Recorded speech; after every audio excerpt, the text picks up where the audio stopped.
গ্রামের সবাই খায়রুল সুন্দরী নামে ডাকে উন্মেয় হুমায়রা সাইমাকে। এখনো 4 বছর পূর্ণ হয়নি তার, তবে বয়স পূর্ণ না হলেও স্বজন হারানোর অভিজ্ঞতায় পরিপূর্ণ এই ছোট্ট মেয়েটি।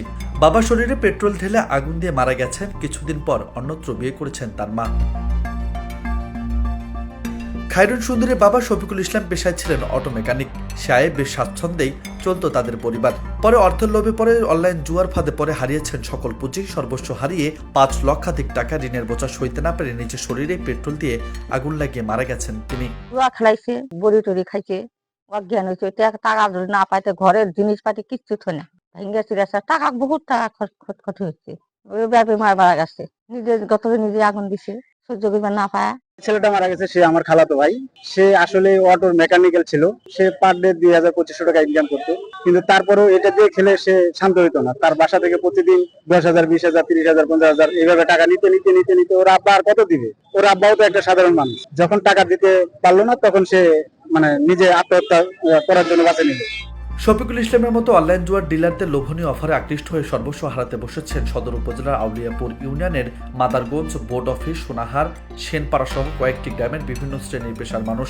একাধিক ডিলারদের তত্ত্বাবধানে এ নেশা আকৃষ্ট হয়েছেন গ্রামের সাধারণ মানুষও। ফলে পারিবারিকভাবে অশান্তি, বিবাহ বিচ্ছেদ, কলহ সহ পড়াশোনায় বিমুখ হয়ে পড়েছেন শিক্ষার্থীরা। এই অনলাইন জুয়ার ব্যবসাটা মুষ্টিময় কয়েকজন ডিলার এখানে আমাদের আউলিয়াপুর ইউনিয়নে কয়েকজন আছে।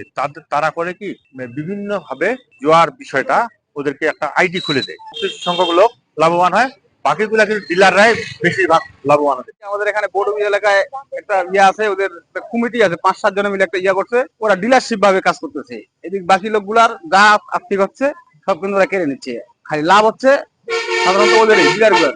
এই যে ছেলেগুলা মনে করেন আর্থিক ভাবে তো অনেক প্রচুর পরিমাণে ক্ষতি, হয়তো বাবা মার আর্থিক সম্পদের ক্ষতি করতেছে, পাশাপাশি তাদের লেখাপড়া এবং কি চতুর সাইড দিয়ে এই জিনিসগুলো কিন্তু প্রচুর পরিমাণে ক্ষতি হচ্ছে। এটা বিশেষ করে হলো তরুণ সমাজটা হলো ধ্বংসের দিকে।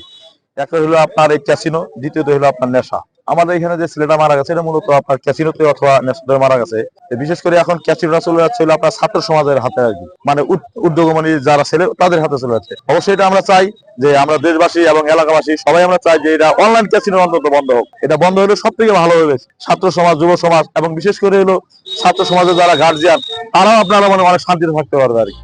এদিকে অনলাইন জুয়ার নেশায় সাধারণ মানুষ সর্বশান্ত হলেও আঙ্গুল ফুলে কলাগাছ হয়েছেন জুয়ার চক্রের ডিলাররা। ডিলারদের মধ্যে একজন হেমন্ত সেন কয়েক বছর আগেও দর্জি বিজ্ঞানের প্রশিক্ষক হিসেবে কাজ করে জীবিকা নির্বাহ করেছেন। এখন আঙ্গুল ফুলে কলাগাছ তার, হঠাৎই বড়লোক বনে গেছেন এই হেমন্ত সেন। তবে আগে অনলাইন জুয়ার সাথে সংযুক্ত থাকলেও এখন অনলাইন খেলেন না বলে দাবি হেমন্তের মায়ের। আগে কইছিল, এখন তো কাজ চলে না রে বাবা। অনেক দিনে কইছিল, মিথ্যা কথা কইম নাই, বাধা কইছি এখন করে না। এখন তো যায় প্রশিক্ষণ করতে, কয়দিন আগে যে আসলো, রংপুরে ক্লাস দিছিল। শুধু এই হেমন্তই নয়, তার চক্রের কচুবাড়ি এলাকায় তাপস চন্দ্র রায়, বিপ্লব চন্দ্র রায়, বিকাশ চন্দ্র রায়, শান্তি শর্মা, লিটন ফরিদ, ফজলে রাব্বি সহ শতাধিক এজেন্ট সর্বশান্ত করছে মানুষকে। এজেন্সির মাধ্যমে ডিপোজিট উইথড্র করতে লাগে। এই এজেন্সি গুলো মূলত প্রত্যেকটা জেলা পর্যায়ে, উপজেলা পর্যায়ে আপনার ডিলারশিপ গুলা যে আছে, এদের মাধ্যমেই এজেন্সি গুলো তাদের কাছ থেকে ভাড়া হিসেবে নিয়ে থাকে যারা ক্যাসিনো চক্র আছে। কারণ ক্যাসিনো চক্র চালানোর জন্য মূলত কোনো এজেন্সি দোকান দেখা নিতে পারবে না, দোকানের ট্রেড লাইসেন্স, টিন সার্টিফিকেট দেখে নিতে পারবে। এগুলা আউটসাইড ভাবে অন্যভাবে টিন সার্টিফিকেট এবং ট্রেড লাইসেন্স আলাদাভাবে এরা তৈরি করে আলাদাভাবে এজেন্ট আপ করে তারপর এদেরকে ভাড়া সিস্টেমে দিয়ে থাকে। দিন শেষে সেখান থেকে যে লেনদেনটা হয় এটার উপর ভিত্তি করে ডিলারশিপ, নগদ হোক, বিকাশ হোক, ডিলারশিপ একটা ভালো অ্যামাউন্টের টাকা নিয়ে থাকে এই চক্রের কাছ থেকে। যেগুলো এজেন্ট ব্যবহার হচ্ছে, এই এজেন্ট গুলাকে ধরলেই মূলত বোঝা যাবে যে এখানে কারা কারা জড়িত আছে। ঠাকুরগাঁও যে মুকুল এন্টারপ্রাইজের যে কর্মরত যারা আছে, তারা আসলে ম্যানেজার থেকে শুরু করে সুপারভাইজাররা যারা আছে, আসলে এরাই এগুলা পরিচালনা করে। এরা ফেক সিম আপ করে যারা যারা ফোন দেয় তাদেরকে এগুলা ভাড়ায় পরিচালিত করে যেন তাদের হাউজের ট্রানজাকশন বেশি হয়। আর এগুলা 10 থেকে 12,000 টাকার মতো সুপারভাইজার, ম্যানেজার এরা ভাড়া দেয়। এই চক্রের সাথে জড়িতদের অনলাইনে আওতায় এনে ব্যবস্থা নেওয়ার কথা জানালেন পুলিশ সুপার। আমরা জানি জুয়া মানুষকে নিঃস্ব করে দেয়, এটা কাট করা আমাদের খুবই জরুরি। এটার জন্য আমরা অবশ্যই কাজ করব। আমি ইতিমধ্যে জেনেছি যে এর আগে জুয়া আইনে মামলা নেওয়া হয়েছে এবং আমি নতুন এসেছি, আমি বিষয়গুলো জেনে এ ব্যাপারে আইনগত ব্যবস্থা গ্রহণ করব।